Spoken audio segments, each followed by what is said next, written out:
Bonsoir et bienvenue à toutes et tous. Alors, en ce 6e jour du sommet de l'éveil, eh bien, nous recevons 3 belles âmes. Là, actuellement, vous n'en voyez que 2, mais c'est normal. Najib Bedani qui devrait nous rejoindre. Il a un certain décalage horaire. Il est actuellement 4h du matin chez lui, donc j'espère qu'il va pouvoir nous rejoindre assez vite. En attendant, eh bien, je vous présente dans un premier temps Anne de Genlis, donc qui a gagné le concours du sommet de l'éveil l'année dernière grâce à son message impactant. Et donc, elle est là ce soir pour vous partager un beau message. Bienvenue, Anne. Merci. Je suis profondément heureuse d'être là et de partager un message d'espoir, un message d'amour. Merci beaucoup, Anne, en tout cas, pour ta magnifique présence. Et ensuite, vous ne voyez pas double, je vous rassure. On accueille ce soir ma sœur jumelle, mon âme sœur, ma sœur de cœur, So-positive, donc c'est Sophie Jux, ma sœur jumelle, qui est là ce soir pour nous parler des enfants, de la parentalité également. Bienvenue, Soso. Merci Delphine. Écoute, je suis également vraiment très émue d'être là ce soir. Ça fait des années que je suis ton projet. Et puis, j'ai passé le début de la semaine sur le chat. Et bien maintenant, me voilà de l'autre côté de l'écran. Merci beaucoup, Sophie, également pour ta belle présence. Alors, ce soir, Anne, en aparté, juste avant le live, m'a proposé une entrée en matière que je trouve tout à fait confortable pour démarrer ce live. Alors, Anne, je te laisse proposer cette belle transition. Voilà, je me disais que pour élever le taux vibratoire de cette rencontre, et à la fois pour faire une vraie rencontre, et permettre à notre mental supérieur, et non pas à notre petit ego, de capter tous les messages, ce serait bien de prendre 10 secondes pour faire une connexion par le cœur.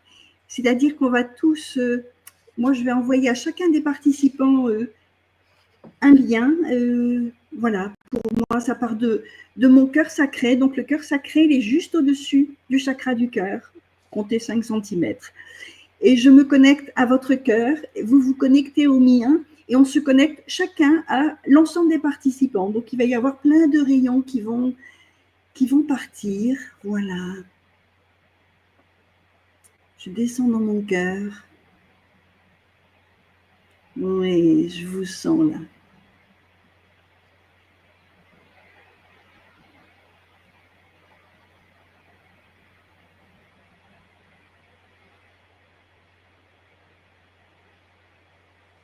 Merci, c'est une belle rencontre, une vraie rencontre, une rencontre de cœur.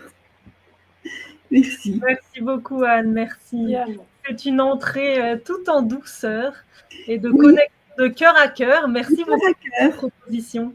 Voilà, ça permet de descendre en soi et de recevoir les messages au cœur et moins dans la tête. Tout à fait, merci beaucoup. Gauthier nous demandait dans le chat si on peut se prendre par la main. Eh bien oui, évidemment. Alors s'il y a quelqu'un à proximité de vous, pourquoi pas le faire. Et sinon, d'en parler. Mais bien sûr, on peut chacun se prendre par la main comme ça. Et du coup, ça fait une énergie qui circule. On appelle ça un torus. Et c'est beau, vous pensez à la personne qui est à votre gauche, voilà, à votre voisin de gauche, à votre voisin de droite. Et vous laissez circuler cette belle énergie entre nous tous. Donc pour ceux qui sentent l'énergie, voilà, là je sens mes 2 voisins.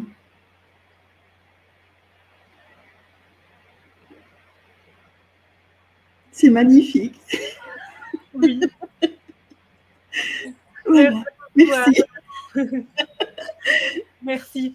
Alors, je viens, les amis, de recevoir un petit message de Najib qui m'a dit « J'arrive dans 6 minutes ». Alors, je mets mon chronomètre, il est 12. Mais pas là, je renvoie un petit message. Non, je plaisante, bien sûr, on va lui laisser le temps d'arriver. Et en attendant, les filles, je vais démarrer avec vous deux. Alors, avant qu'on démarre, je vous rappelle les thèmes qui ont été abordés aujourd'hui. Donc, Sophie Jux nous a proposé « Accompagner les enfants et les parents pour un avenir meilleur ». Anne de Genlis nous a parlé de la libération et du pardon après l'inceste. Je voulais d'ailleurs te remercier pour ce sujet, Anne, parce que c'est un sujet courageux. Je te trouve courageuse d'aborder un sujet qui n'est pas forcément évident à partager. Donc, merci beaucoup pour ton courage. Et nous avons également pu suivre Human Naj, donc Najib Bedani, qui nous a proposé Voyage au cœur des âmes, des rencontres authentiques. Un grand voyageur, ce Najib, qu'on accueillera bien sûr d'ici 5 minutes maintenant. Voilà les amis, donc si vous n'avez pas pu suivre les 3 conférences du jour, eh bien il y a encore une journée, toute la journée de demain pour les suivre. Donc pas de panique, demain dans l'un des 2 mails, vous allez recevoir le lien du live de ce soir ainsi que le lien des replays du jour. Donc vous aurez l'occasion encore de les regarder. Alors les filles, vous avez des sujets à la fois distincts, mais à la fois il y a des sujets qui se rassemblent quand même parmi vos interviews. Et on a Najib qui nous a rejoint avant le timing. J'avais dit 18, Najib, j'avais compté 6 minutes. Stand ovation. Je te remets ton micro. Voilà. Je l'avais désactivé parce qu'il y a un peu de musique là où je suis. Il est 3 heures du matin. Par la force des choses, heureusement, il y a un petit déjeuner à 3 heures du matin là où je suis. Je vous interromps, pas plus. Oh, merci Najib. En tout cas, merci beaucoup pour ta belle présence. On a démarré sans toi, mais j'ai dit ne vous inquiétez pas, il arrive, il est super tôt chez lui. Moi, je te trouve hyper courageux parce que je ne suis pas du tout quelqu'un du matin. Donc, vraiment, merci à toi pour ta présence. Alors, je viens donc de vous citer les interviews du jour que vous pouvez revoir encore pendant une journée. Alors, nos 3 intervenants du jour ont vraiment des sujets différents. Donc voilà, j'espère que vous avez pu regarder un petit peu ce qui s'y passe. Avec Anne, donc on parle de l'inceste, donc un sujet pas forcément évident à aborder, mais qu'Anne aborde, j'ai envie de dire, avec beaucoup de délicatesse, un peu comme l'ouverture de cette soirée. Sophie, donc, nous parle des enfants et de la parentalité, et puis Najib de ses voyages authentiques avec le cœur. Alors ce soir, je vais vous poser des petites questions. Je n'ai pas reçu de questions de la part des personnes qui ont regardé les vidéos, donc j'en ai trouvé par moi-même, et je vais vous inviter à rebondir l'un et l'autre, enfin l'une et l'autre, voilà, parmi cette soirée, et puis on va pouvoir échanger là-dessus. Ah oui, Najib, tu es où? Tu te situes où, là? Je suis en Indonésie, sur l'île de Sulawesi, précisément dans la ville de Palu, là où il y a eu un tremblement de terre avec un tsunami en 2018. Et donc, je reviens ici près de plusieurs années après ça, parce que symboliquement, c'est là où j'ai commencé cette aventure d'interview. Et c'est également où je vais passer un mois à agir dans le sens de la communication pour la construction d'un orphelinat ici à Palu. Voilà. Merci beaucoup Najib. Dis donc, de beaux projets en perspective. Alors, écoute, Najib, je suis désolée, tu arrives seulement, mais j'ai envie de te poser la première question comme ça, direct d'entrée de jeu. Je sens que tu es chaud, tu es prêt à y répondre. Alors, Najib, moi je me suis posé cette question, c'est vrai que je ne te l'ai pas posée pendant l'interview, mais de quelle manière tu vas à la rencontre des gens? Parce que tu vas à la rencontre des gens pour des échanges authentiques, mais alors j'imagine que tu ne prends pas la personne par le callback comme ça, que tu la ramènes vers toi et tu dis alors, tu as quelque chose à dire. J'imagine que tu as une autre façon de procéder. Comment tu vas à la rencontre des gens, Najib? Alors justement, quand j'ai commencé en Indonésie, j'avais une caméra avec moi, je me promenais avec, et les Indonésiens, ils sont toujours très joyeux. Là, il est 3 heures du matin. J'ai rencontré juste le personnel. Ils m'ont passé un petit café. C'est bon, je suis heureux. Et ils ont cette tendance à mettre les gens à l'aise très facilement, très rapidement. Quand, après avoir baigné dans ça pendant 2 mois et demi, je suis rentré en France, c'était de suite une autre température. Et je me suis dit, non, là, je ne vais pas pouvoir aller à la rencontre des gens. En Indonésie, les gens voyaient la caméra, ils allaient spontanément vers moi. En France, ça marchait pas comme ça. Le micro-trottoir, j'ai énormément de mal parce que je suis un gros introverti. Donc, je peux pas aller vers les gens pour leur demander d'être filmé. Donc, aujourd'hui, les gens, je les rencontre essentiellement via les réseaux sociaux. C'est des gens, au début, j'ai fait étape par étape. c'est des gens que je contactais directement sur les réseaux sociaux pour aller à leur rencontre. Et aujourd'hui, je lance des événements qu'on appelle des One Human Show. Les gens viennent via les réseaux sociaux, souvent aussi par le bouche à oreille. Ah, viens, il faut que tu viennes à cet événement. Et les gens se retrouvent dans des assemblées, là où ils passent devant la caméra, ce qui simplifie tout. Les gens viennent, et là, il y a une dizaine de personnes qui passent devant la caméra, et je suis toujours très surpris par la profondeur, la sincérité et l'authenticité des échanges qu'on peut atteindre quand on est toute une assemblée à être dans cette même dynamique, dans ce même mouvement. Voilà comment je rencontre les gens aujourd'hui. Merci beaucoup, Najib. Et est-ce que tu as déjà été face à quelqu'un, par exemple, qui t'a surpris ou tu t'attendais pas du tout à recevoir ce message-là? Toujours, je pense spontanément au dernier One Human Show, et c'est ça justement qui fait la force de ces rencontres et qui me passionne dans cette démarche de rencontre, c'est que comme rien n'est prévu, tout peut arriver. Donc, lors du dernier One Human Show, on a eu un petit enfant, un enfant je crois qu'il avait entre 7 et 12 ans grand maximum. Je retiens pas trop les âges, je retiens pas trop les heures. Encore moins avec le décalage horaire. Et ce jeune enfant, il nous a surpris déjà parce qu'il a souhaité parler devant tout le monde. Après que plusieurs personnes aient témoigné, parfois sur des sujets lourds, justement. Cet enfant a tenu à parler, il a incité auprès de sa maman. Quand il s'assoit parmi nous, je lui demande, donc là on apprend qu'il joue au football, je lui demande quel joueur l'inspire, je lui parle d'attaquant, et il me dit non. Je lui parle de défenseur, et il me dit non. Et en fait, il m'explique qu'il est gardien. Et donc déjà, ça m'a surpris de voir un enfant qui est fier d'être gardien de foot, parce que nous, à l'époque, les gardiens, c'était les joueurs les plus nuls. Et lui était fier d'être gardien de foot. Et quand je lui demande qui l'inspire, je commence à lui citer des noms de joueurs de football connus. Et il me dit non, ces gens-là, ils sont bons, mais ce seront jamais les meilleurs. C'est Zidane le meilleur. Et Zidane, je veux bien l'entendre pour des gens d'une certaine génération, mais ce jeune enfant parler de Zidane comme il a fait devant nous tous, c'était juste extraordinaire. Et après, il nous a délivré plusieurs conseils en matière de confiance en soi. Et quand tu as un enfant qui te donne ses conseils en s'appuyant sur son expérience footballistique, tous les adultes qu'on était, on s'est remis en question avec une puissance extraordinaire. Donc, un immense merci à lui et sa maman. Merci beaucoup, Najib, pour ta belle réponse. Alors, Sophie, je vais te poser à présent une question. Donc, on parle d'échanges authentiques. Najib connaît ça, du coup, dans ses voyages. Toi, comment quelque part, est-ce que je vais reformuler ma question parce que je vois ce que je veux dire, mais je ne la formule pas correctement. Quand tu t'occupes d'enfants, est-ce que tu leur apprends l'authenticité? C'est un peu maladroit ce que je dis, mais tu vois, une personne authentique, c'est une personne qui, justement, se dévoile et ouvre son cœur sans filtre. Enfin, pour moi, c'est ça l'authenticité. Est-ce que c'est quelque chose que tu apprends aux enfants? Je ne sais pas si c'est bien formulé comme ça. En fait, pour être honnête, c'est pas quelque chose qu'on a besoin de leur apprendre parce que justement, les enfants sont authentiques et bien plus que l'adulte en devenir. Tu sais qu'à partir de 7 ans, on commence à être formaté, le cerveau développe une partie qui va commencer à mesurer les choses, à dire bah tiens, maintenant je vais, disons, comprendre l'éducation de mes parents, de l'environnement, de la société, de ce qu'on attend de moi.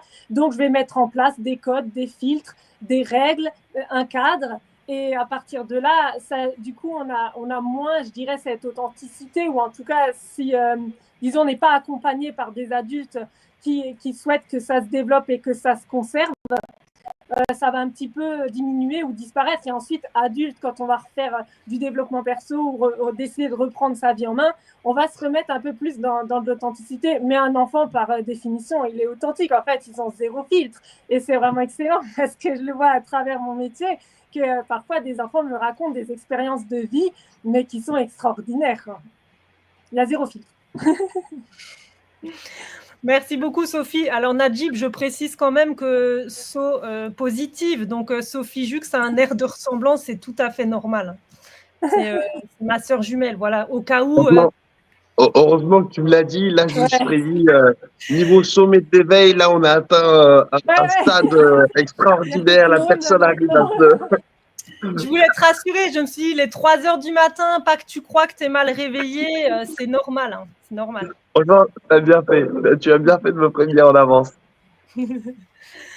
En tout cas, merci Sophie voilà, pour ton intervention concernant les enfants. Anne, je vais aussi rebondir pour toi sur l'authenticité. Alors l'authenticité, pour moi, c'est aussi quelque chose, si tu veux, comme dit, où on peut se dévoiler, se mettre en avant, un peu sans filtre, hein, Sophie l'a dit, d'ailleurs les enfants sont authentiques et n'ont pas de filtre, mais quand on a vécu, par exemple, ce que tu partages dans ta vidéo, c'est difficile d'être authentique parfois, ou du moins, j'irai plus loin, c'est difficile d'avoir confiance en soi ou de retrouver la confiance en soi pour avancer, tu vois.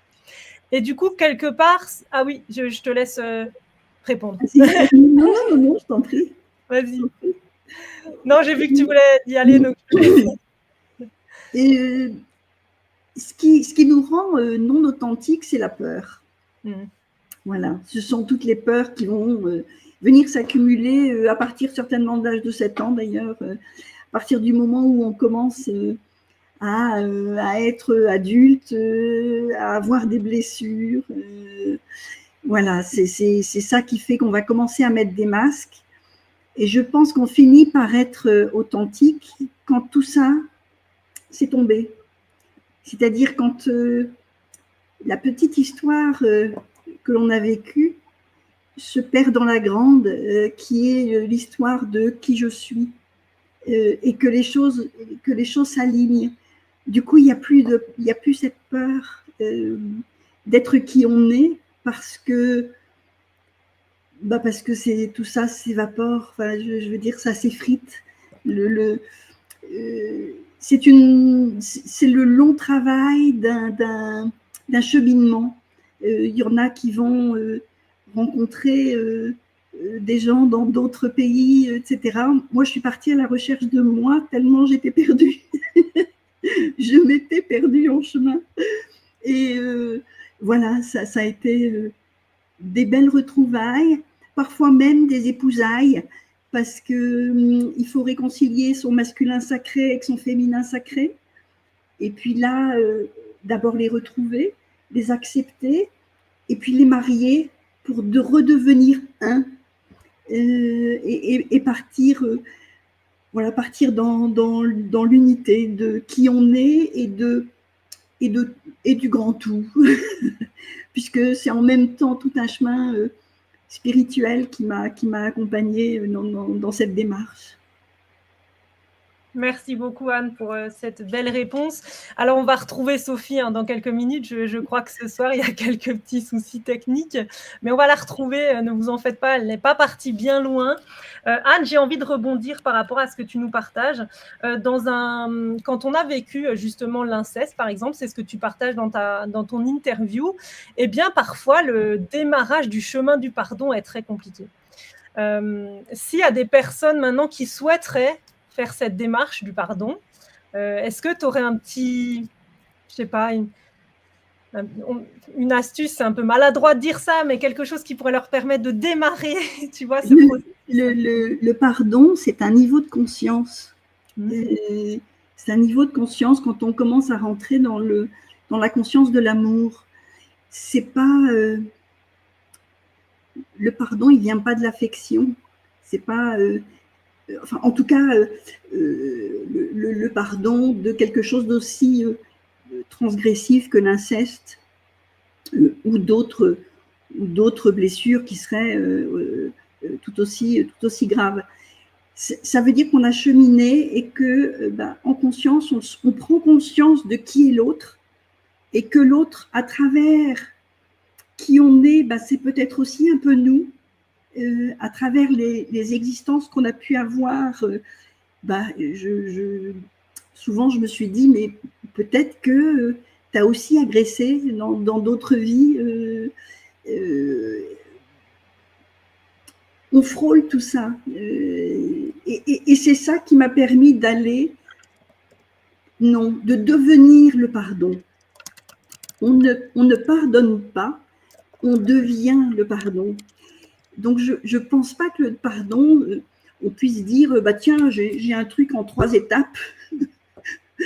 Non, c'est un vrai chemin d'ouverture du cœur qui permet d'aller à la rencontre de l'autre spirituellement, parce que moi, j'ai jamais revu, enfin, mon père n'existe plus, mais j'aurais aucune raison d'aller le voir, encore moins d'aller l'embrasser en lui disant ouais, allez, je te pardonne. Non, ce pardon-là, d'homme à homme, enfin d'homme à femme, c'est pas de celui-là dont je parle. C'est la capacité qu'on a de regarder quelqu'un et de voir la partie lumineuse, même si elle est perdue et enfouie dans toute une partie moins lumineuse. Il y a cette petite flamme, et cette petite flamme, elle mérite le pardon. C'est je te pardonne, c'est aussi parce que je suis certaine que dans ta prochaine vie, tu feras mieux. Puisqu'on finira tous, vie après vie, on finira tous dans la lumière. Ça, c'est... Voilà, je suis portée par cette conviction. C'est de ce pardon-là que je parle. Il est peut-être un peu difficile à expliquer, mais ce n'est pas un pardon qui est un pardon... je peux tout à fait être dans le pardon, par exemple, et aller au tribunal dire « tu mérites d'aller en prison ». Voilà. Les deux choses sont tout à fait compatibles. Parce que ce n'est pas le pardon, justement, qui vient de l'affection. C'est un pardon qui est une grande ouverture de cœur. Ouais, pour moi, c'est un autre niveau de... Il se situe à un autre niveau. Je ne sais pas si je suis très claire. Si, très clair. Merci beaucoup, Anne.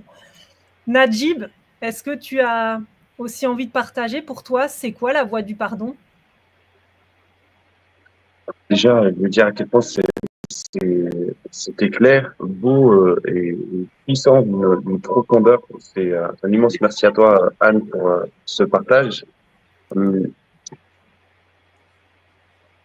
Là, maintenant, à 3 heures du matin en Indonésie, ce partage, il me pousse à me questionner justement sur les enfants qu'on a rencontrés, qu'on rencontre depuis 2 jours. Ils sont orphelins, donc soit parce que il y a eu cette catastrophe naturelle qui leur a pris leurs parents, soit parce que un de leurs parents est décédé, soit parce que les 2 parents ou un des parents les a abandonnés. Là maintenant, j'ai pas de réponse, mais j'ai une question. Je me questionne sur eux. Qu'est-ce qui fait qu'ils arrivent à être aussi souriants et accueillants vis-à-vis des inconnus, alors que des êtres familiers les ont placés dans cette situation-là où ils sont très croyants en Indonésie. Donc, qu'est-ce qui les amène à pardonner, sachant que le Créateur auquel ils sont rattachés par leur foi leur a proposé de vivre ce scénario-là. Aujourd'hui, depuis 2 jours qu'on a rencontré ces enfants, on a ressenti intuitivement, au premier abord, ni colère, ni appréhension, ni doute, ni distanciation. Ça a été de l'accueil immédiatement. Et donc, je suis très curieux et je te remercie, Anne, parce que ça pourrait être peut-être justement une des pistes que je vais aborder sur les 30 prochains jours. Comment est-ce que eux perçoivent le pardon? Là, de suite, c'est ce que m'évoque le partage de Anne. Merci beaucoup, Najib. Sophie, Toi qui justement est au quotidien, il y a juste ton micro que je vais rallumer pour qu'on puisse t'entendre. Voilà, c'est bon. Ouais. C'est Sophie, donc toi qui es au contact justement des enfants au quotidien, c'est vrai que tu m'as partagé quelque chose. Il n'y a pas si longtemps, moi, j'ai pas d'enfants en fait, donc j'en côtoie quelques-uns, notamment ceux de ma sœur. Mais c'est vrai que toi, tu en as et tu les côtoies vraiment au quotidien. Et tu me disais, ils ont cette faculté, si on reste maintenant dans le thème du pardon, ils ont cette faculté à pardonner très vite. C'est-à-dire que le parent parfois va faire preuve d'autorité et dire non, tu ne dois pas faire ça. Je ne suis pas content, c'était pas bien. Et 5 minutes après, l'enfant vient et est prêt à faire un câlin, il est passé complètement à autre chose. L'adulte, par contre, c'est un peu plus challengeant. Ça peut prendre plus de temps. Il y a d'autres émotions qui peuvent se rajouter, de la rancœur ou d'autres émotions qui vont perturber fortement l'adulte. Comment toi, au contact des enfants, tu expliques un peu qu'ils aient cette faculté aussi rapide à switcher les choses? Déjà parce qu'un enfant, fondamentalement, il arrive et puis il naît dans l'amour. Et en fait, ils sont. Alors, il y a toujours, souvent, je mets ce distinguo entre avant 7 ans, après 7 ans, ça dépend les enfants. Mais si tu veux, on explique qu'à partir de 7 ans, il y a une partie du cerveau qui se met en place, qui gère les émotions, qui gère le cadre et tout ça, enfin bref, et qui fait que l'enfant va devenir un petit adulte et voir les choses différemment. Mais souvent, avant cet âge-là, ils sont complètement dans l'instant présent. Ce sont des maîtres en termes d'instant présent. Et donc, en étant dans ce fonctionnement-là, ben, ils oublient très vite ce qui s'est passé avant, ou en tout cas, ils ne vont pas y attacher autant d'importance que ce qui se passe maintenant. Et ce qui se passe après, ça ne va pas les intéresser non plus. C'est pour ça qu'un petit enfant, tu lui dis hier, aujourd'hui, demain. Moi, mon fils, il y a quelques jours, il me dit « Maman, est-ce qu'on est demain ?» Mais parce que pour eux, la temporalité n'a pas de sens. Enfin, voilà, tout ça sont des choses qu'ils vont comprendre plus tard. Mais disons, un enfant est comme ça, il est dans l'instant présent. Et après, il y a des blessures qui vont se créer chez lui au fur et à mesure qu'il grandit. Et c'est comme ça qu'après, on va se mettre des filtres moins pardonnés, avoir plus de difficultés parce qu'en fait, on va avoir des problèmes d'adultes, entre guillemets. Et tout ça, c'est parce que des blessures vont se créer. Alors, fondamentalement, on est en ayant déjà les blessures des générations précédentes qui sont inscrites en nous. Ça arrive. Mais ensuite, comme on est en ayant tout oublié, bah, évidemment, on va dire qu'on reste dans l'instant présent, mais ensuite, on va s'en créer d'autres. Et puis, une fois que ces blessures vont apparaître, après, ça va être plus dur, le pardon, etc. Enfin, tout ce mécanisme-là, quoi. Merci beaucoup, Sophie, pour cette réponse. J'ai envie de rebondir par rapport à ça, Sophie. Lorsqu'un enfant traverse des périodes de crise, ça peut arriver, ou des périodes de rébellion, voilà. On peut l'appeler comme on veut. Non. Si peu. Comment le parent peut intervenir? Est-ce que, voilà, je pense que tu as déjà été face à cette situation où on a peut-être tous eu un enfant dans un commerce qui se met à se rouler par terre ou autre. Est-ce que tu as un petit conseil comme ça à nous partager? Ah oui. Alors, le conseil numéro 1, c'est que quand c'est votre enfant et que ça arrive dans un magasin, vous dites « c'est pas le mien ». Je ne connais pas. Ça, c'est le conseil numéro 1 à mettre en pratique directement.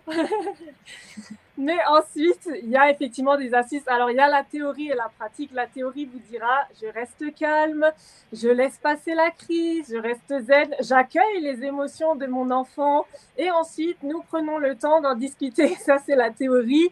En pratique, ce n'est pas toujours facile parce qu'on a nos bagages éducationnels, nos bagages émotionnels, nos propres blessures à travailler, etc. Donc, c'est plus compliqué de rester zen dans ces moments-là. Mais l'idéal, ce serait quand même ça. Après, si vraiment on a du mal à temporiser, ben, l'idée, c'est d'essayer au plus possible de rassurer l'enfant. Alors, il y a quelque chose qui est infaillible, c'est le câlin. Et récemment, j'ai appris que quand un enfant tapait, au lieu de le réprimander en disant c'est pas bien, tu l'as tapé, tu lui as fait mal, dis pardon, enfin vraiment la réaction classique. Ben non, en fait, il faudrait prendre cet enfant vers nous, lui faire un câlin et lui expliquer à travers l'amour que le lien la manière de communiquer n'est pas celle-là. Tu vois? Donc, ça paraît paradoxal, mais c'est vraiment ça qui fonctionne. d'être dans l'amour, d'accueillir et d'être dans la communication avec les enfants. Merci beaucoup, Sophie.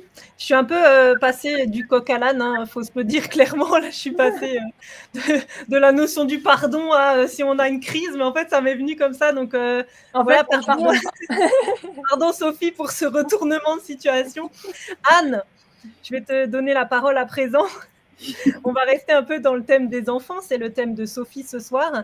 Je ne sais pas si tu es parent ou pas, mais en tout cas, tu sais à quel point les parents se mettent une pression par rapport à l'éducation de leurs enfants. Bien souvent, on a envie de bien faire, on a envie que les choses soient parfaites pour son enfant, mais on est humain et on a aussi le droit d'avoir des souffrances à gérer, d'avoir des choses à gérer. Et à ce moment-là, les enfants, par moments, c'est difficile de les aborder ou de pouvoir éclaircir les choses avec eux. Est-ce que toi, Anne, c'est quelque chose qui te parle par rapport au fonctionnement des enfants? Comment le parent peut se dédouaner de cette culpabilité d'être parfait? Je ne sais pas si c'est un sujet qui te parle. Alors, non, je ne suis pas maman parce que l'inceste a fait que, à 24 ans, j'ai eu un cancer du col qui a été une réponse de mon corps pour me dire peut-être qu'il faut que tu t'occupes de tout ça. Ce que je n'ai pas encore fait à ce moment-là. Par contre, les enfants, c'est quelque chose qui me parle, et les ados en particulier, parce que je crois que je ne suis pas leurs parents, justement, et parce que c'est plus facile quand on n'est pas le parent d'avoir cette prise de recul et de ne pas être dans le jugement. D'abord parce que le jugement, je pense que c'est pas quelque chose qui m'habite beaucoup, et donc j'accueille. Je pense que j'ai eu cette chance dans ma vie d'avoir un cœur très ouvert. Et voilà, quand quelqu'un vient me parler, j'écoute, j'entends, j'accueille, j'accueille et j'aime. Mon cœur, il sait faire que ça. J'accueille et j'aime. Donc, ça m'est facile d'entourer d'amour. Et j'adore le faire avec les ados. Enfin, voilà. Mon conjoint a des enfants et des petits-enfants et j'ai beaucoup de plaisir avec eux. J'ai beaucoup de plaisir aussi avec mes neveux et nièces que j'aime mais profondément. Et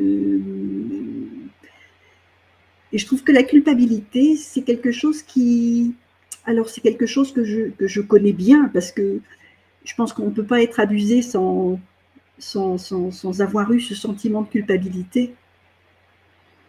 Et je trouve que c'est vraiment, en définitive, maintenant que j'ai pu l'évacuer, je trouve que c'est vraiment quelque chose qui nous pourrit la vie. Enfin, j'ai pas d'autres mots. Ça n'avance à rien. C'est très difficile de pas la rencontrer à un moment dans sa vie. Mais je pense que c'est vraiment quelque chose sur lequel il faut travailler parce que c'est complètement contre-productif. Voilà ce que j'ai à dire là-dessus. Merci beaucoup, Anne. Alors, il y a Jenny dans les commentaires qui dit « Nous aussi, on t'aime, Anne ». Mais oui, c'est mon fan club. C'est important de se le dire, qu'on s'aime. Oui, mais je le sais qu'il m'aime. En tout cas, Anne, j'allais dire Sophie, pardon, Anne, Sophie, Najib, n'hésitez pas à le dire. Ok, Delphine, ta question, j'ai pas envie d'y répondre, hein, ok? Donc, n'hésitez pas. Hein. Parce que moi, je les pose comme ça vient. J'ai pas de trame toute faite, donc arrêtez-moi si ça va pas, d'accord? Alors, Najib, justement, c'est à toi la prochaine question. Donc, prépare-toi, tu as le droit de mettre un veto ou pas.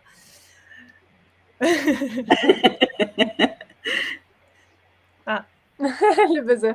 Ouais, y a pas de... Je t'en prie, Delphine, tu peux y aller avec toutes les questions que tu souhaites. Ok, alors pour rebondir sur ce qu'a partagé Anne, Najib, toi, la culpabilité, est-ce que c'est quelque chose qui te parle? Est-ce que pour toi, c'est un une sorte, il y a un chemin à mener pour passer au-delà de la culpabilité. Voilà. Dis-moi ce que ça t'amène, ce mot. Qu'est-ce que ça m'amène? La culpabilité.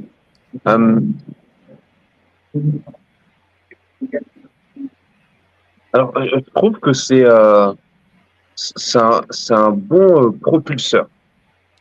Pas un moteur, mais c'est un bon propulseur. Dans le cadre de l'humanitaire ou du projet solidaire, c'est rare de trouver des gens qui sont engagés sans avoir un début de conscience torturée. C'est souvent la notion de rachat, se racheter qui amène des gens à se projeter sur le terrain. Parce que théoriquement, il n'y a rien. À un moment, je pense qu'il ne faut pas être censé pour vivre certaines choses qui sont vécues. Là, ça fait près de 2 semaines. En près de 2 semaines, je crois que j'ai perdu une dizaine de kilos d'après la balance. Avec mon épouse, on a essuyé plusieurs nuits blanches. On est arrivé sur un terrain. Là où, voilà, c'est une autre langue, c'est une autre culture. Il s'avère que en période de Ramadan, il y avait une foule dans les hôtels qui nous a amené à rencontrer plein d'obstacles pour trouver un lieu où dormir. Il y a un rapport ici au bruit qui est totalement différent par rapport à l'Occident. Donc, je sais pas si vous entendez la musique en fond. Non. Bon, tant mieux. Mais il y a une musique en permanence en fond. Et concrètement, en 2 semaines, on a dû avoir 1 ou 2 nuits complètes de sommeil. Oh, wow. Mais sinon, c'était constamment des interruptions différentes. Si on ajoute à cela la chaleur et l'humidité du climat et d'autres éléments, en fait, très rapidement, on peut se dire, mais on est bien chez toi. Pourquoi est-ce qu'on s'impose ça? Donc, il y a certainement la culpabilité est un propulseur qui nous amène à sortir de son environnement pour peut-être, dans certaines circonstances, se racheter.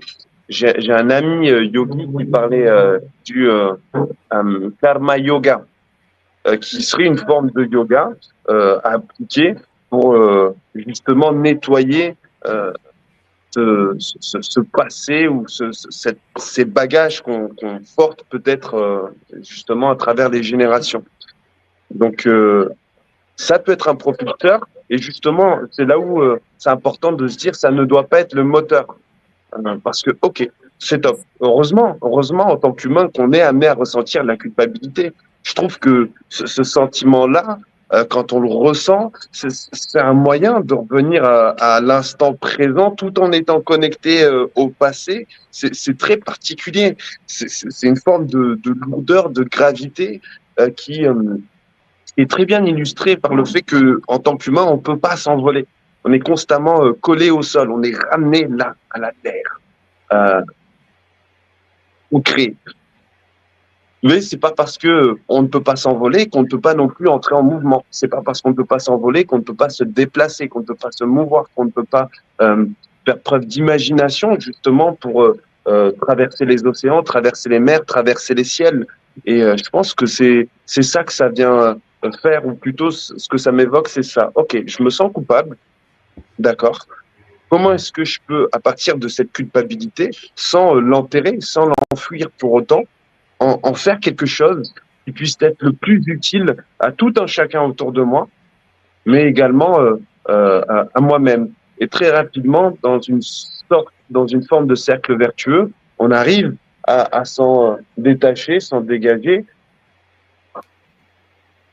à partir du moment où on ne laisse pas cette culpabilité nous définir. Je ne suis pas le propulseur, je suis la fusée qui voyage dans l'espace. D'accord.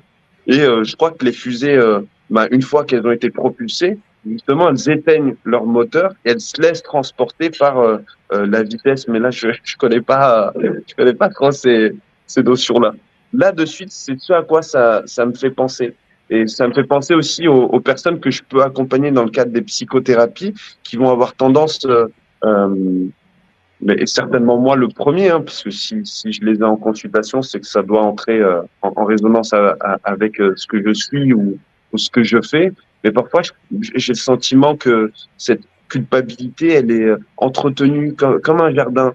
Tous les matins, on va passer par ce jardin et on va l'arroser, on va l'entretenir, on va le cultiver et ça va donner des fleurs de culpabilité. Donc, chacun y met les images qu'il veut mettre, peut-être des cactus, peut-être des fleurs, là, celles qu'on voit dans les dessins animés qui mangent tout autour d'elles. Et c'est de dire, voilà, qu'est-ce que j'ai choisi peut-être de cultiver, de nourrir, d'entretenir au quotidien pour en faire un beau jardin. Donc, c'est ce à quoi ça me fait penser de manière intuitive. Merci beaucoup, Najib. Alors, Sophie, juste avant qu'on te redonne la parole, et Anne, lève le doigt. Oui. Oui, est-ce que je peux intervenir à la suite de Najib?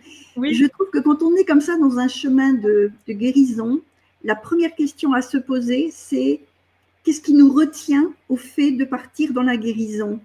Parce que parfois, on est très attaché à sa petite souffrance, à son petit rôle de victime, et à toutes ces choses qui ont construit notre histoire. Se mettre dans la guérison, c'est parfois difficile parce que c'est découvrir quelque chose qu'on ne connaît pas.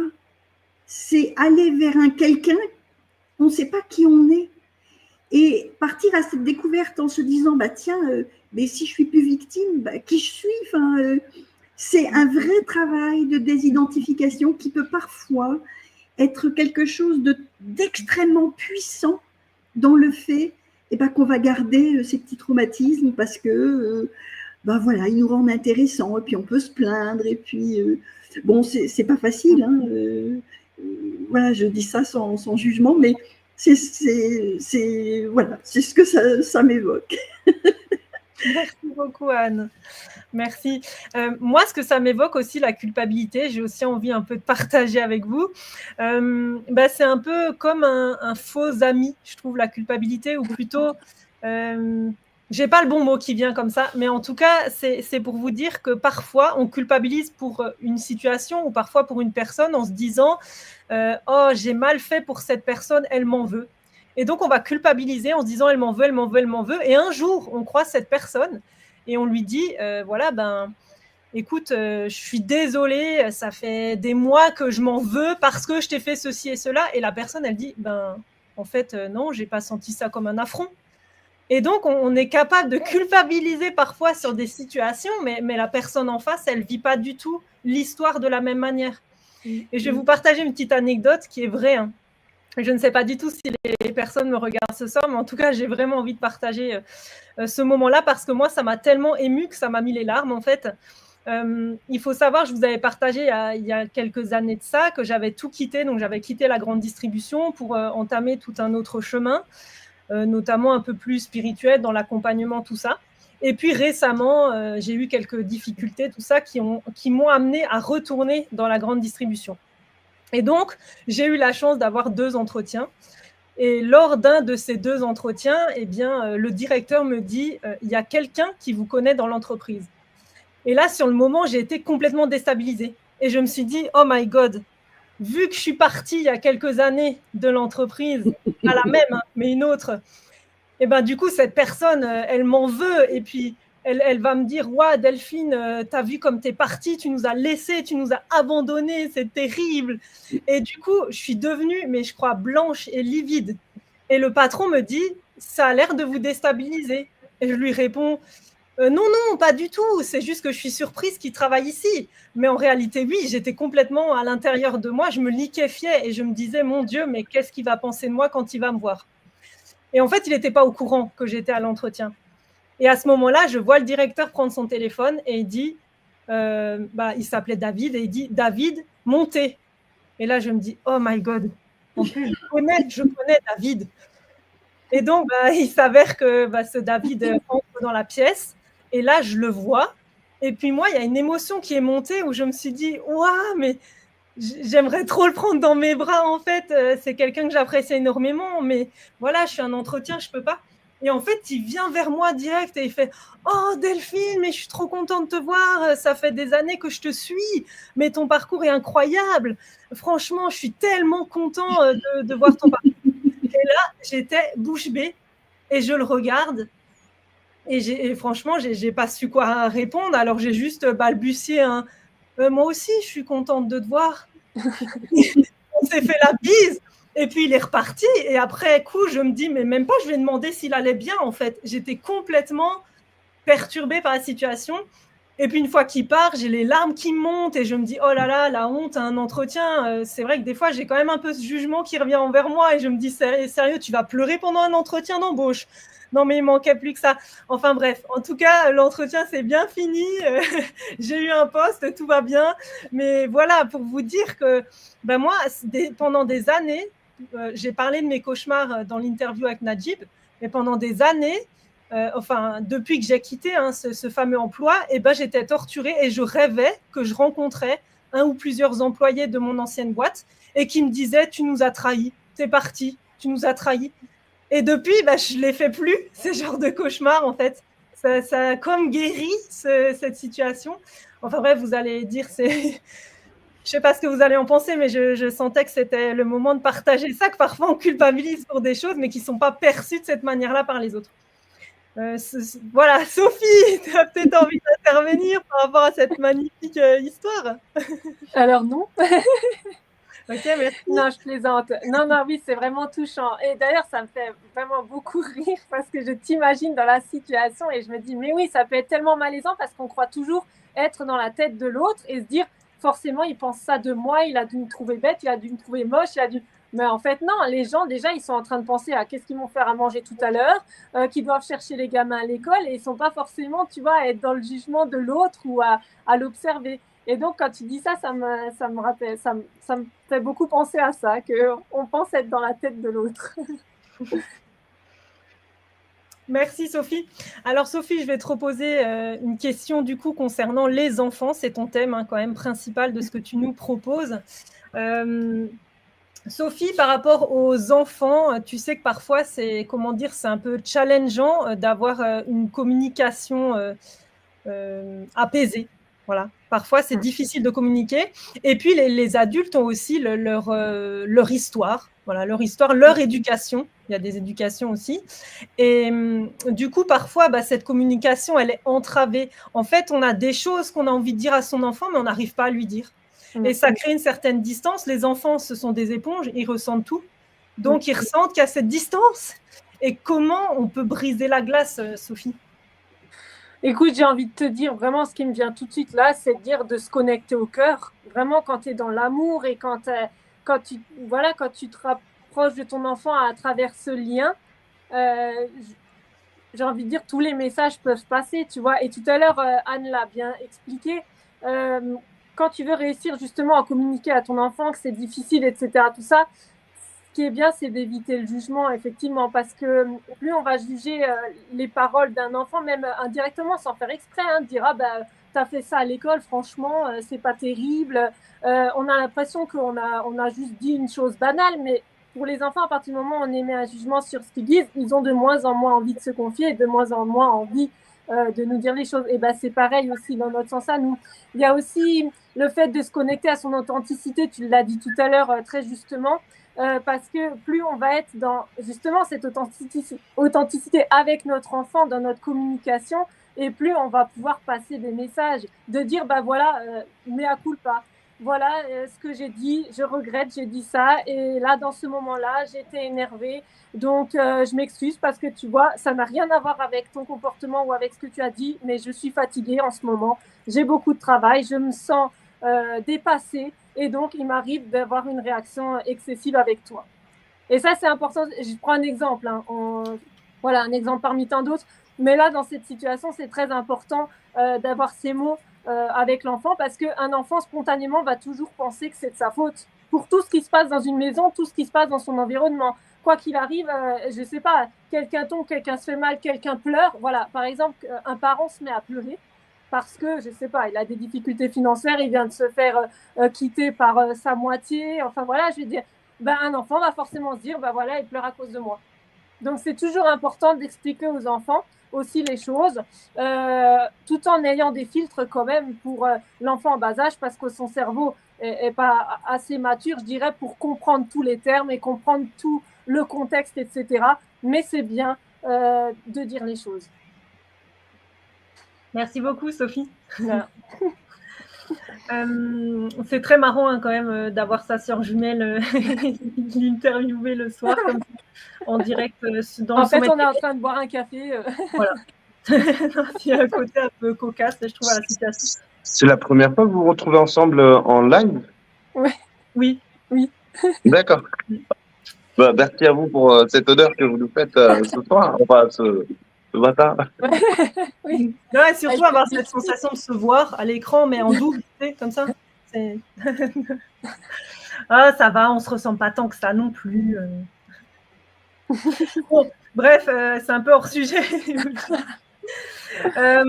Les amis, l'heure file à toute allure, enfin les 1h30 filent à toute allure. On a encore une troisième partie de soirée qui nous attend.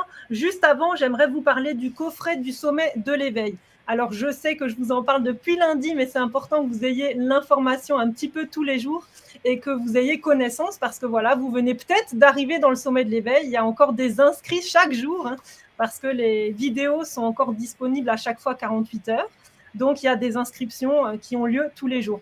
Si vous venez d'arriver au sommet et que vous vous demandez « Mais qu'est-ce que je fais là dans ce live avec Anne, Najib et So Positive ?» Sachez que vous êtes à la bonne place parce que dans la vie, tout fait en sorte qu'on est à chaque fois au bon endroit, au bon moment, à la bonne place. Donc, félicitations d'être parmi nous au sommet de l'éveil. Alors, je reviens sur le coffret du sommet. Donc, ça regroupe les 21 replays de la semaine. Donc, toutes les interviews et conférences que vous avez vues cette semaine sont enregistrées dans un coffret. Vous y retrouvez également tous les lives qu'on a suivis chaque soir pendant les 7 jours du sommet de l'éveil. Vous y retrouvez les 21 bonus offerts par nos intervenants. D'ailleurs, Najib nous offre un manuscrit avec 292 pages, mais je précise parce que Najib, tu me l'as précisé, ce sont des petits paragraphes comme ça sur chaque page, mais ça représente quand même 292 pages. Anne nous propose de nous offrir un soin énergétique à travers une magnifique méditation guidée. Et Sophie nous propose les 5 clés pour aider son enfant à bien gérer son anxiété et ses peurs. Alors, si ces bonus vous appellent, sachez qu'ils sont bien dans le coffret du sommet de l'éveil. Valérie, qui est dans les coulisses parmi nous, va vous mettre le petit lien dans le chat afin que vous puissiez voir ce qui s'y passe dans ce coffret. Et vous pouvez voir également la liste des 21 bonus proposés par nos intervenants de cœur. Alors, je rappelle que pour ce coffret, 40% de la somme de ces coffrets est reversée aux intervenants et le reste est réinjecté dans les sommets. Et puis, dans toute l'équipe qui œuvre à mes côtés, je pense à Sarah, Olivier, Valérie, mais bien d'autres personnes. En tout cas, on va vous passer une courte bande annonce pour vous présenter ce coffret et ensuite, je donnerai la parole à Anne. Anne, prépare-toi, c'est dans quelques instants. Le coffret du sommet de l'éveil 2025 vous propose une expérience unique avec 21 rediffusions, des conférences marquantes et 21 bonus exclusifs. Il propose des ressources pour votre éveil spirituel, incluant des techniques de voyage astral, des messages des êtres de lumière sur l'amour, ainsi que des clés pour guérir vos blessures et surmonter vos peurs. Pour votre bien-être, vous découvrirez des pratiques pour harmoniser votre énergie, purifier votre espace avec des pierres et des méditations guidées pour vous reconnecter à votre source. Le coffret aborde également la communication avec vos animaux, la compréhension des hypersensibles et l'amélioration des relations. Enfin, une vidéo bonus sur l'accompagnement des émotions des enfants vous offre des outils précieux pour une parentalité bienveillante. Accessible sur téléphone, tablette et ordinateur, et réglable en 2 fois, ce coffret est à portée de main pour une transformation profonde. Ne manquez pas cette chance de changer votre vie avec le coffret Œuvrer pour un monde meilleur.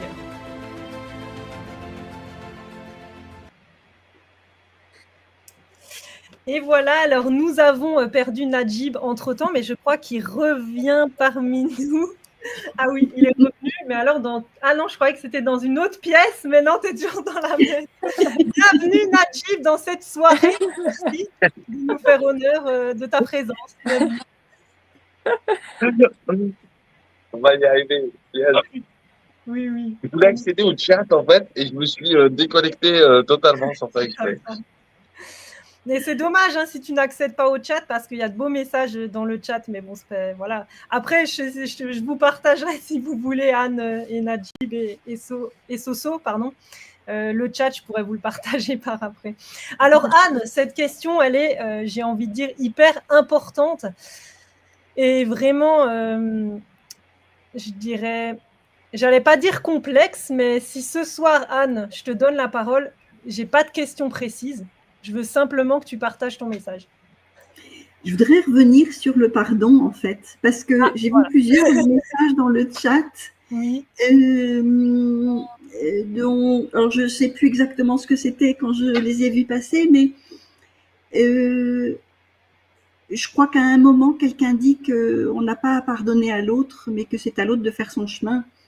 Je ne parle pas de ce pardon-là, d'aller le voir en lui disant voilà, je te pardonne. C'est pas qu'on soit bien clair que c'est pas à ce niveau-là, que effectivement, d'ailleurs que la personne fasse son chemin ou qu'elle le fasse pas.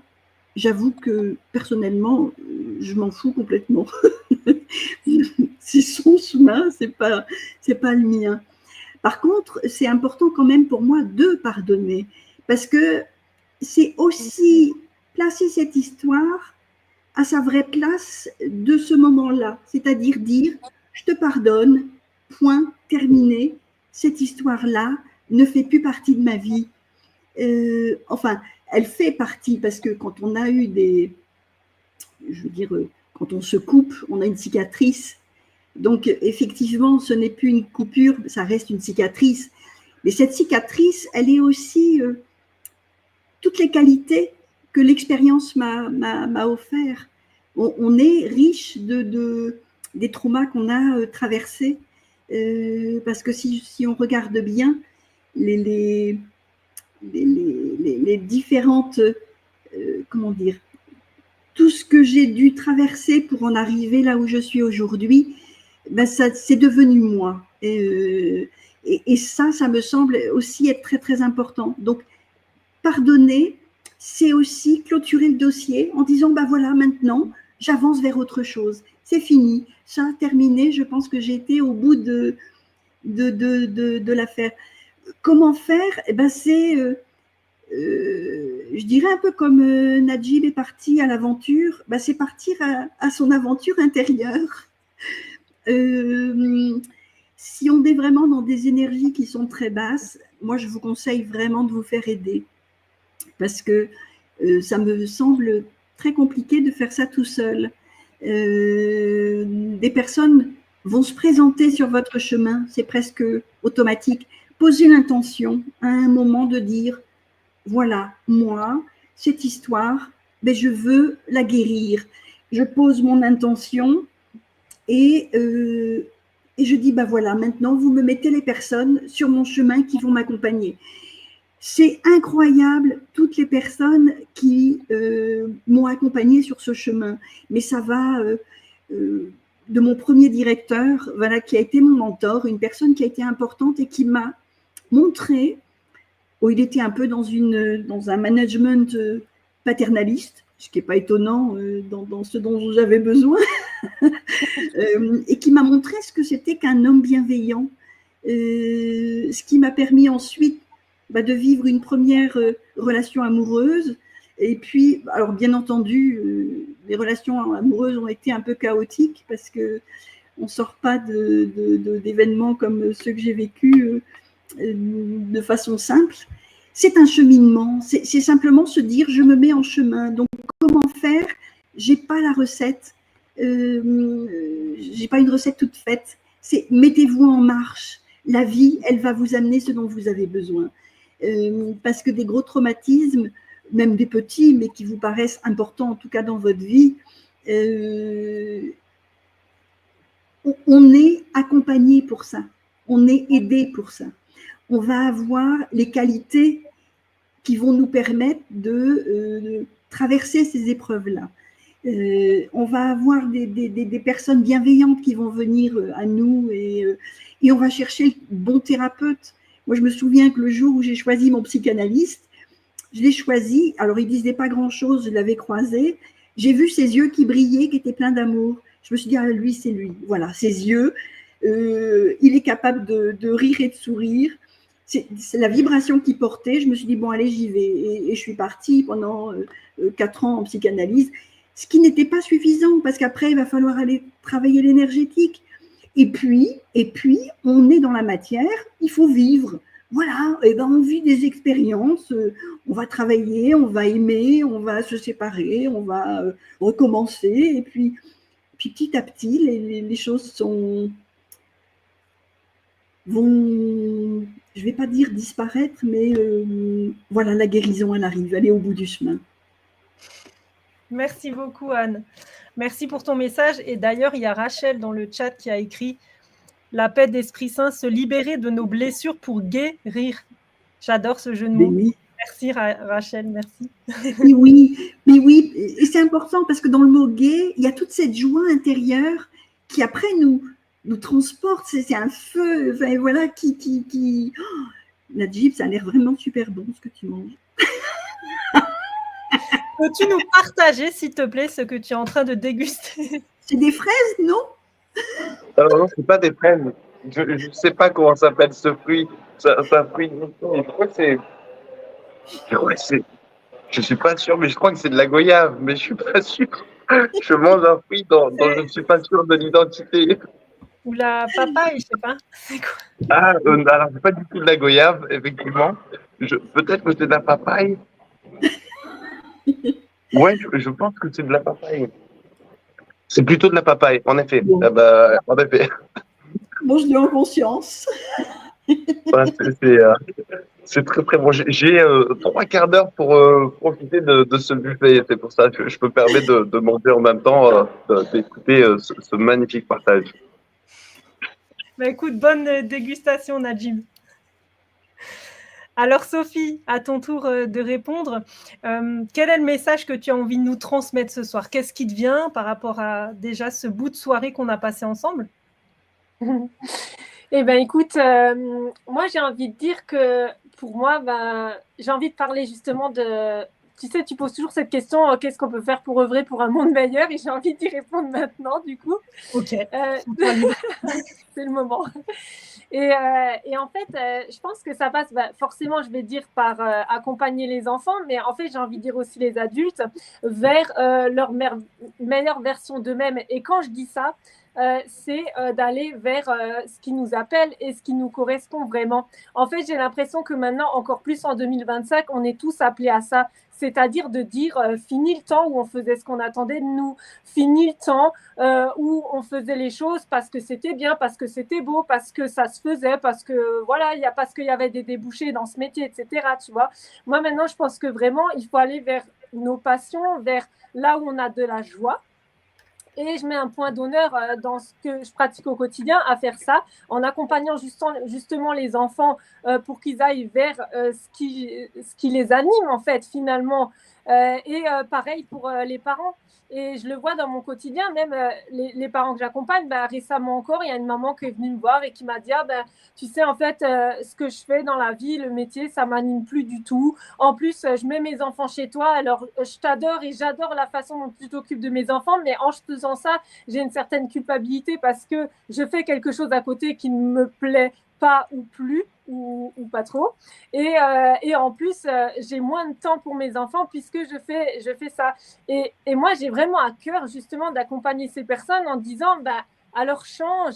Et même si pour toi, le plus gros des problèmes, c'est de ne pas voir tes enfants, alors réduis ton volume d'horaire. Tu vois, même si après, on a parfois cette petite voix qui vient en nous mettant des peurs, comme la peur du financier, de dire, voilà, est-ce qu'on arrivera à subvenir aux besoins de la famille si je réduis mon contrat horaire? Mais en fait, tu vas vivre avec ce que tu as. Et le simple fait de pouvoir avoir plus d'amour aux côtés de ses enfants et de se nourrir de ce qui te plaît et tout ça, finalement, l'abondance arrive grâce à ça, etc. Tu vois, après, ça devient un cercle vertueux. Et je pense que vraiment, si on amène les gens à aller vers ce qu'ils aiment, ce qui les passionne et ce qui les anime, le monde sera beaucoup plus positif. puisque enfin les gens auront à cœur de faire ce qu'ils font, et donc après ça rayonne, et ça elle l'a dit tout à l'heure Anne, hein, très justement par rapport à ces liens du cœur, c'est qu'une fois qu'on rayonne, que ça rayonne, qu'on fait ce qu'on aime, nos enfants font ce qu'ils aiment, et ainsi de suite, et ça se transmet dans les générations, dans les gènes et dans les esprits, et je pense que vraiment c'est le plus important, d'être heureux, quoi, dans la joie.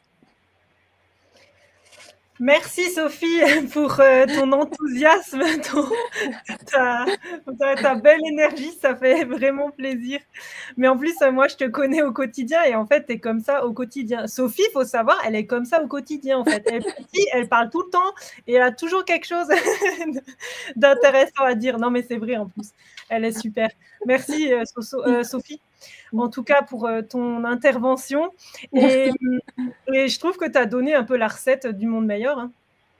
C'est kiffer et puis essayer au max de pouvoir avoir de la joie au quotidien. Essayer un max. Najib, ça me fait de la peine de te donner la parole parce que tu es en train de manger. Non, franchement, tu peux y aller. Hein, je me gère. Najib, qu'est-ce que tu as envie de nous partager spontanément comme ça, à travers cet échange? Spontanément, comme ça, pour reprendre justement ce qu'a dit Anne et Sophie, hein, c'est ça du coup. Oui. Sophie, ça me fait penser effectivement en matière d'accompagnement. C'est fou le nombre de personnes qui peuvent penser justement à partir pour guérir, entre guillemets. Et moi, quand c'est comme ça, je leur dis toujours, et je me le dis à moi en premier, papa.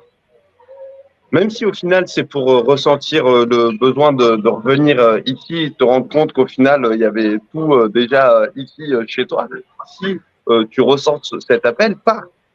Et c'est pas si compliqué que ça de partir. Je dis ça et vraiment, vraiment l'année de ma vie là où j'ai le plus voyagé, c'était l'année où j'étais sans domicile fixe, donc sans source de revenus et sans domicile. Et c'était pendant l'année du Covid. C'est l'année là où j'ai le plus voyagé. Donc il y a cette réalité et je pense que c'est difficile à intégrer tant qu'on ne l'a pas pleinement vécu. Mais quand l'intention est là, les voies s'ouvrent. Oui. Mais ça implique de placer cette intention. Tant qu'on ne l'a pas placée et mise en action, on ne le sentira pas, on ne le saura pas. C'est comme ce fruit moitié papaye, moitié goyave. Je pourrais vous le décrire de bien des manières. Tant que on le met pas dans sa bouche, on peut pas savoir ce que c'est que ce fruit. Et c'est la même chose.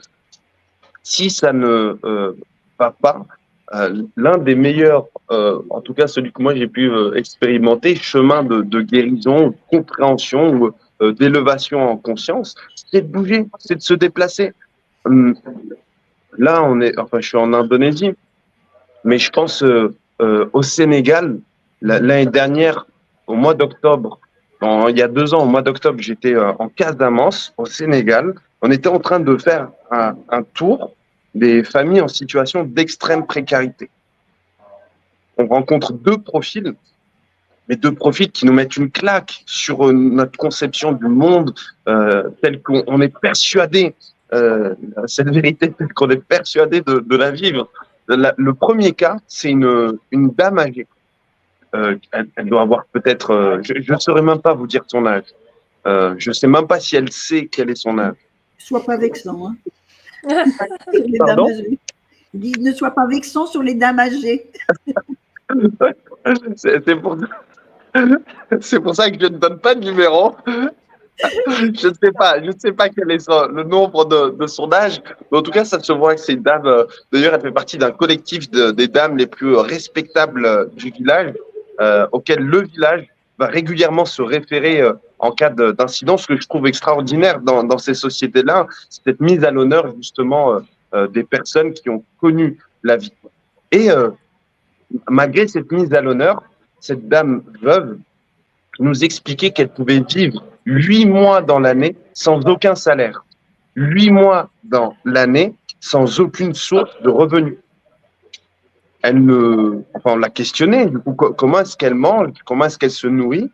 C'est du riz, par-ci, par-là. Elle a une petite parcelle de terre qu'elle cultive, elle va pouvoir avoir uniquement le fruit de son travail. Et son fils, qui est plus âgé, je pense qu'il doit avoir la quarantaine, des fois, il part travailler, il va creuser des puits, et à la fin de la journée, à la fin de son travail, s'il y a un salaire, il le prend. S'il n'y en a pas, on lui dit merci, rentrez chez vous. Donc, quand on est amené à se déplacer de cette manière, et en réalité, quand on voyage dans ces endroits, il n'y a pas d'hôtel. Donc, la seule somme, la véritable dépense, c'est le billet d'avion. Mais le billet d'avion, c'est quoi? C'est 400 €, 600 € pour avoir une perspective de vie changée à jamais. C'est ça. Les gens refusent parfois de mettre un prix sur quelque chose qui va changer toute leur vie. En fait, les 400 €, là, 600 € que tu vas mettre, c'est pas pour 2 semaines de voyage. C'est pour une vie entière où tout ce que tu auras, tout ce que tu penses avoir compris sera déconstruit. C'est ça, c'est pas 2 semaines de voyage que tu achètes. C'est une nouvelle vie. Il y a eu cette dame dont le profil était assez bouleversant, une autre dame aussi dont le profil était bouleversant. Malheureusement, d'ailleurs, ce sont souvent des femmes qui sont dans des situations comme celle-ci de vulnérabilité et d'extrême précarité. Une femme, on arrive comme ça de nuit, on entre dans une pièce, on traverse la cuisine, on arrive dans le salon, la pénombre, l'obscurité totale, une femme qui est allongée ici et une dame qui l'accompagne nous explique qu'elle est dans cette situation depuis qu'elle a divorcé, depuis que son mari est décédé. Et je lui demande, mais du coup, son mari est décédé quand? Elle nous explique qu'il est mort il y a 2 ans. Donc ça fait 2 ans que cette dame est allongée dans cette posture, dans le salon, dans l'obscurité, en train de regarder la rue, et elle est dans un état de dépression et de physique extraordinaire. Mais quand tu vois ça,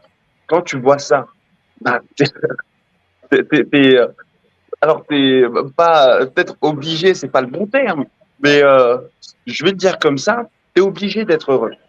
T'es obligé d'être heureux. T'es obligé de te rendre compte à quel point nous, là où nous sommes aujourd'hui, en train de manger de la papaye et boire du café, nous sommes des êtres privilégiés. Ne serait-ce que parce que justement nous avons accès à des événements, à des rencontres comme celle qu'il y a ce soir. Ne serait-ce que parce que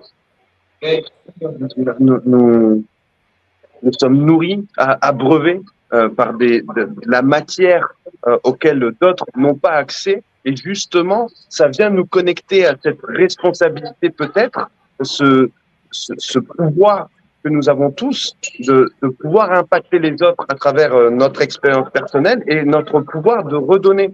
Je pense que notre bonheur, à une échelle plus globale, est intrinsèquement lié au bonheur de ces populations-là. Un peu comme aujourd'hui, notre bien-être matériel, il est permis parce que il se passe des choses à l'international.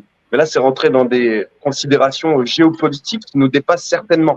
Mais notre niveau de vie, il est permis parce que ailleurs, il se passe des choses sur le plan matériel. S'il n'y avait pas ces choses-là, peut-être que nous serions dans une situation pire encore que ces populations-là. Donc, revenir en quelque sorte dans un cercle vertueux où on vient se nourrir de ce qui se passe à l'extérieur, matériellement, émotionnellement, spirituellement, et on entretient ce cycle-là, ça vient nous reconnecter à quelque chose de plus grand que soi et se dire, tu sais quoi, ok, j'ai traversé ce que j'ai traversé, mais peut-être que le sens de ce que j'ai traversé va prendre une autre ampleur, une autre dimension, dès lors que je le connecte à cet aspect-là, l'autre, tout en revenant à soi. Je ne sais pas, du coup, à 4 heures du matin, si ça fait véritablement sens, mais voilà, effectivement, c'est à quoi ça m'a fait penser. Moi, je trouve, Nadji, merci beaucoup, que ça fait totalement sens. D'ailleurs, je vais revenir avec une énième anecdote que j'ai envie de partager grâce à toi, Nadji. Et juste avant que je partage mon anecdote, j'aimerais saluer Marie-Odile qui est présente dans le chat, qui était là hier soir en tant qu'intervenante. Donc, coucou Marie-Odile qui nous rejoint actuellement dans le live du sommet de l'éveil. Nadjib, je voulais rebondir par rapport à ce que tu as partagé parce que l'un de mes premiers voyages quand je suis partie, j'étais quelqu'un vraiment de très matérialiste. Il n'y a pas de mal à ça, mais en tout cas, je ne me sentais pas à l'aise si j'avais pas 36 000 objets dans ma pièce et il fallait constamment que j'achète une babiole, un vase, je ne sais quoi, pour m'apporter de la matière. C'était comme ça.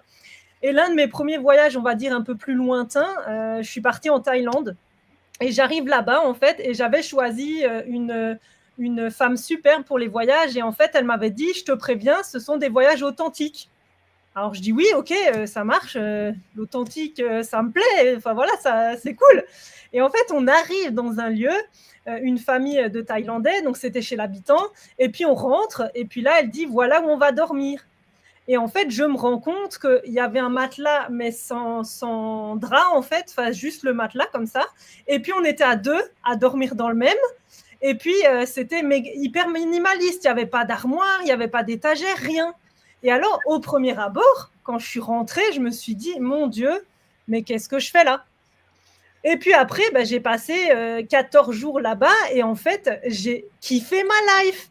Pourquoi? Parce que je me suis rendu compte que là où j'étais dans cette famille, ils étaient souriants. Ils cuisinaient, mais alors avec tout ce qu'ils avaient dans le moment, dans l'instant, ils cuisinaient des trucs de fou. Ils cueillaient à l'arbre des papayes, mon cher Nadjib, comme ça, de l'arbre, des ananas. Tu les voyais comme ça, ils partaient, vous avez faim? Et puis ils partaient, ils décrochaient un truc, ils revenaient avec, ils le coupaient. Enfin, mais des plats fantastiques. Et puis, ils avaient un pauvre matelas, mais vraiment sale et tout, qui était posé par terre dans leur jardin.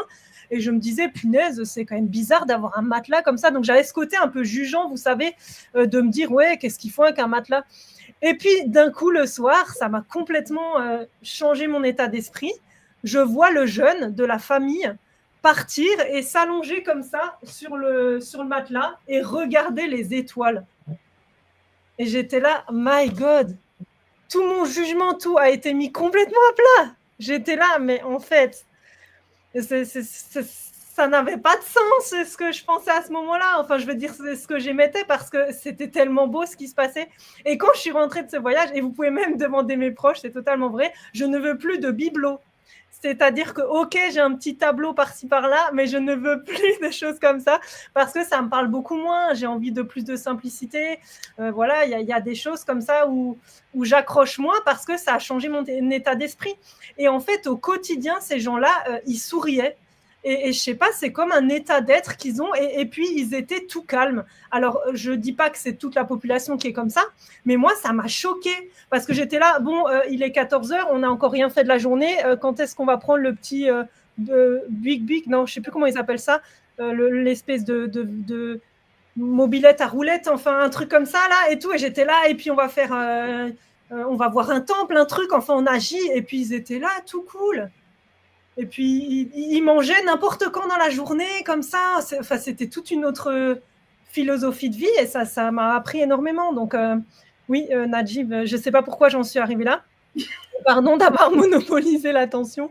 Je vais en revenir à la suite du live. Voilà, en tout cas, les voyages, c'est hyper inspirant. Si vous avez la chance d'y aller, comme dit Nadjib, une fois que le billet est payé, vous verrez bien ce qui s'y passe. Mais voilà. Au-delà de ça, hein, au-delà de payer son billet, aujourd'hui, en fait, il y a des besoins. Il y a des besoins. C'est vrai qu'ils sont peut-être compliqués à comprendre. On va trouver, ne serait-ce que, par exemple, là, il y a 2 sites, moi, sur lesquels je fonctionnais beaucoup, c'est Worldpackers et Workaway. C'est 2 sites Internet qui proposent du volontariat. En fait, tu viens, tu poses ton sac ou tes valises et peu importe ce que tu sais faire, c'est un peu le booking.com du volontariat. Tu peux trouver des missions dans différents dans plein de pays possibles, dans plein de structures possibles. Et si c'est, par exemple, proposer des soins énergétiques comme ce que propose Anne, ben, tu peux partir proposer des soins énergétiques ou bien au-delà, parce que j'imagine bien évidemment que Anne propose bien plus encore. Pareil pour Sophie et son appétence et ses compétences envers les enfants. Donc moi, je suis parti pour enseigner les mathématiques dans une école primaire en Tanzanie. Je me suis retrouvé à côtoyer et vivre pendant près de 5 semaines aux côtés d'une tribu Maasai. Et c'est ça qui est magique avec ces expériences-là. Le nombre aussi d'ONG humanitaires qui ont besoin d'aide sur le terrain, c'est très très compliqué à trouver peut-être en ligne, mais une fois de plus, cette histoire d'intention, elle est comme la papaye. L'intention, à partir du moment où elle est placée, mais vraiment de manière purifiée. Et je vais dire purifiée parce que justement, le guerrier Maasai qui m'a amené dans cette tribu, il me disait, Naguib, tu as vraiment besoin, nous avons tous besoin, avant d'arriver sur ces terres-là, de faire un travail.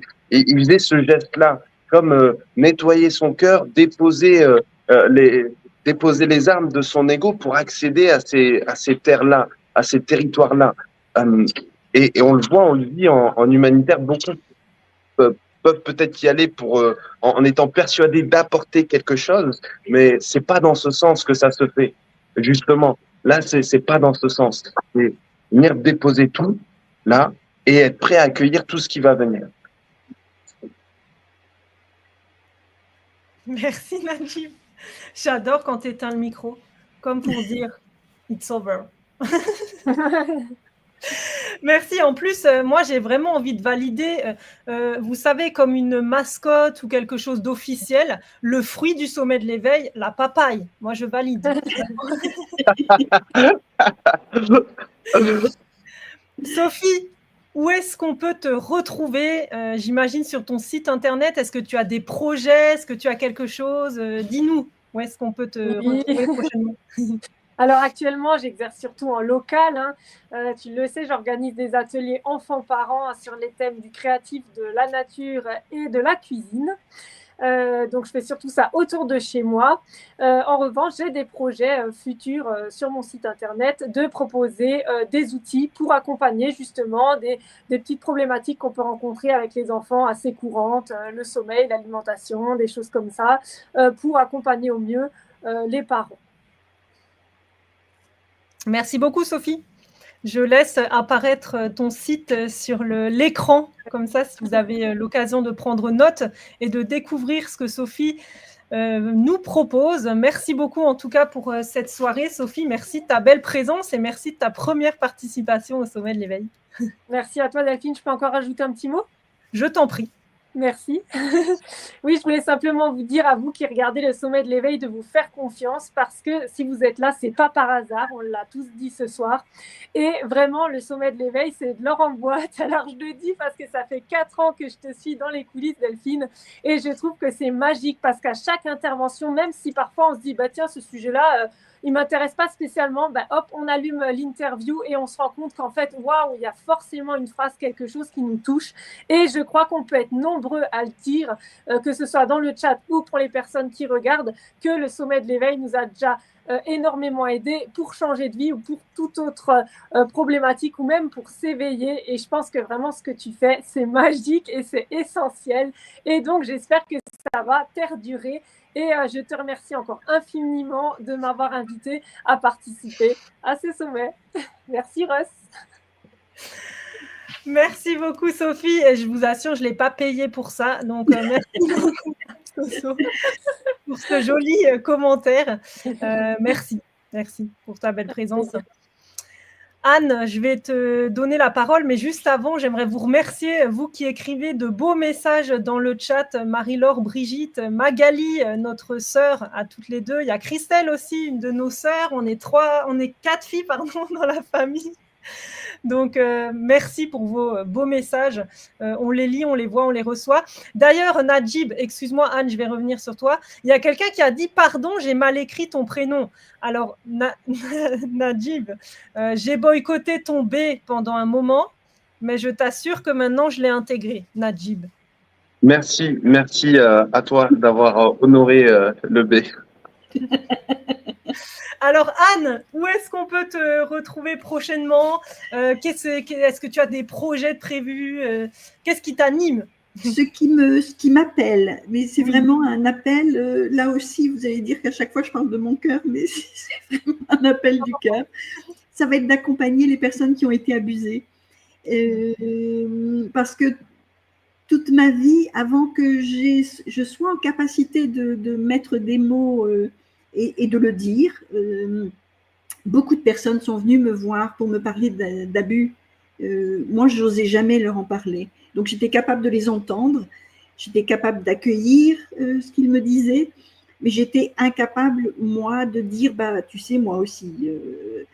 Voilà, aujourd'hui, je me sens capable d'accueillir et d'être dans l'authenticité de qui je suis et dans cette ouverture sans masque voilà, et pleine d'amour. Voilà, je sens que ça m'appelle. Je sens que ça m'appelle. Merci beaucoup Anne, merci vraiment pour ton intervention ce soir, ton courage aussi d'aborder ce sujet, je le répète parce que je trouve que c'est courageux d'aborder ce sujet, d'assumer aussi ton histoire, de la proposer, de la diffuser au grand public. Donc merci pour tout Anne, vraiment. Je t'en prie, c'est moi qui te remercie parce que ça fait 4 ans je crois que le sommet de l'éveil et ça fait 4 ans que j'ai eu une ouverture de conscience et je suis tombée sur le sommet de l'éveil.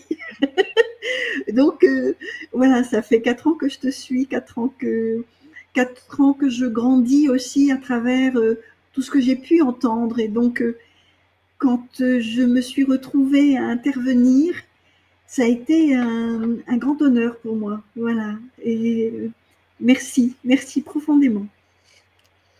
Merci Anne. En tout cas, tu y as toute ta place. Hein. C'est pas parce que tu as gagné le grand concours du sommet de l'éveil 2024 que tu as toute ta place parmi les intervenants et on le sait bien sûr. Mais voilà, je tiens à le rappeler ce soir. Merci Anne. Najib, je crois que tu as la responsabilité du mot de presque la fin. Oh my God. Najib, où est-ce qu'on peut te retrouver? Est-ce que tu as des Human Show? C'est ça? Alors, les One Human Show, ouais, non, mais je comprends pas. Beaucoup de gens n'arrivent pas forcément à le formuler, que ce soit apparemment mon prénom ou ce que je propose. Il y a rien de simple, au contraire. Mais en tout cas, je voulais juste dire avant un immense merci à toi, Delphine, Sophie et Anne. Franchement, si tous les réveils à 3 heures du matin se font en aussi belle compagnie avec aussi beau partage, moi je suis prêt à me réveiller à 3 heures du matin, encore de nombreux jours. Donc merci à vous pour cet immense honneur déjà dans un premier temps. Et oui, moi je suis sur les réseaux sociaux et c'était quoi la question de base déjà? Où est-ce qu'on peut te retrouver prochainement si tu as des événements prévus, quelque chose? Alors là, pendant un mois, je suis en Indonésie à focus à fond sur la construction de cet orphelinat et tous les autres événements. Je crois qu'il y en aura un fin avril. Je communiquerai dessus sur les réseaux sociaux. Donc Human comme humain en anglais, espace Naj N-A-D-J comme le début de mon prénom Najib. Et pour le mot de la fin, je dirais juste peut-être parfois justement on a tendance à chercher compliqué, on a tendance à chercher technique, on a tendance à chercher dans le transgénérationnel, dans les énergies, dans l'invisible, et parfois en fait en réalité c'est tout simple, c'est même pas parfois, souvent en réalité c'est très très simple. À partir du moment où ça n'est pas explicable simplement à un enfant, je pense qu'on s'éloigne de la nature véritable des choses, que ce soit la nature véritable d'une solution, la nature véritable d'une proposition, d'un cheminement. Normalement, théoriquement, tout devrait pouvoir être expliqué à un enfant. Et donc, cet enfant, le premier enfant à qui expliquer les choses, c'est nous. On reste de grands enfants. Donc, parfois, c'est très simple. Ça commence avec ce qu'il y a devant soi. La papaye, du coco, du riz, tout simplement. Et ensuite, on part quelque part. On n'est pas obligé d'aller chercher dans un ailleurs, même si cet ailleurs, bien évidemment, vient nous nourrir. Simple. Voilà. Merci beaucoup Najib. En tout cas, c'était ta première fois au sommet de l'éveil, mais je te remercie vraiment d'avoir accepté cette invitation et c'est un honneur pour moi de te recevoir ce soir. Merci beaucoup Najib. L'honneur est pour moi. Merci à vous. Un grand merci à vous. Alors les amis, cette soirée se clôture avec de la papaye, peut-être de l'ananas chez vous, qui sait, ou peut-être tout simplement des pommes. Mais c'est bien aussi, hein, les pommes, hein, ça a un certain côté craquant, hein, faut se le dire. Donc en tout cas, j'espère que vous avez passé une magnifique soirée et que vous avez pris autant de plaisir que moi. En tout cas, sachez, j'ai vu dans le chat qu'une personne a écrit « Oui, je découvre les lives. Oh, quel dommage, j'ai regardé que les conférences, mais les lives ont l'air super. » Alors, rassurez-vous, les lives, eux, n'ont pas de durée limitée. Donc, vous pouvez revoir les lives depuis lundi, tout ce qui s'est passé durant la semaine. Les lives sont libres, c'est-à-dire qu'ils sont diffusés sur la chaîne du Sommet de l'éveil et resteront libres et resteront sur la chaîne pendant un moment. Donc, n'hésitez pas à les regarder si vous les avez manqués. En tout cas, je vous remercie, vous qui nous avez regardés. Je vois Magali, Vali Bellul, Annie, Marie-Laure, Pascal, Christelle. Je ne vais pas toutes et tous vous citer, mais en tout cas, sans vous, le sommet n'existerait pas, du moins n'aurait pas lieu d'être. Sans nos chers intervenants, Anne, Sophie, Najib, ça ne fonctionnerait pas pareil non plus. Hein. Il y aurait un petit manque au sommet de l'éveil. Donc, vraiment, merci à toutes vos belles présences. Demain, c'est dimanche, le dernier jour du sommet de l'éveil. Alors, avant qu'on se dise ce n'est qu'un au revoir, on retrouve donc David Perrou, qui va nous parler d'intelligence artificielle, d'intelligence intuitive. On retrouve aussi Virginie Sophia qui va aborder les codes énergétiques, magnifique sujet. Et puis Laila Del Monte, donc la pionnière dans la communication animale, qui nous parlera bien sûr des émotions chez les animaux. Donc encore tout un magnifique programme qui nous attend demain. Vous recevrez, comme d'habitude, vers 7h du matin, un mail avec les liens pour la journée, pour les conférences à suivre. Et dans un second mail, vous aurez l'occasion de retrouver les rediffusions d'aujourd'hui, plus les liens pour contacter vos intervenants de ce soir. Donc, vous aurez l'Instagram de Najib, le site internet de So Positive et de Anne de Genlis.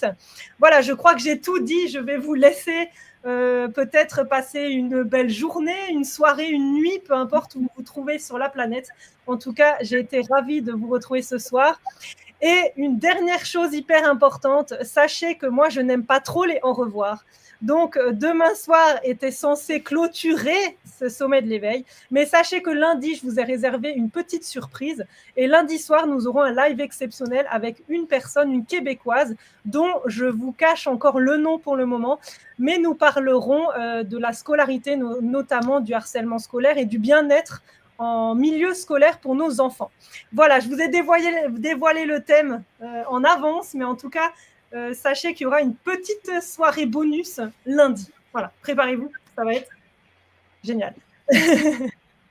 Sur ce, eh bien, une merveilleuse soirée, journée, matinée et bonne papaye à tous. Et on se retrouve demain. Bye.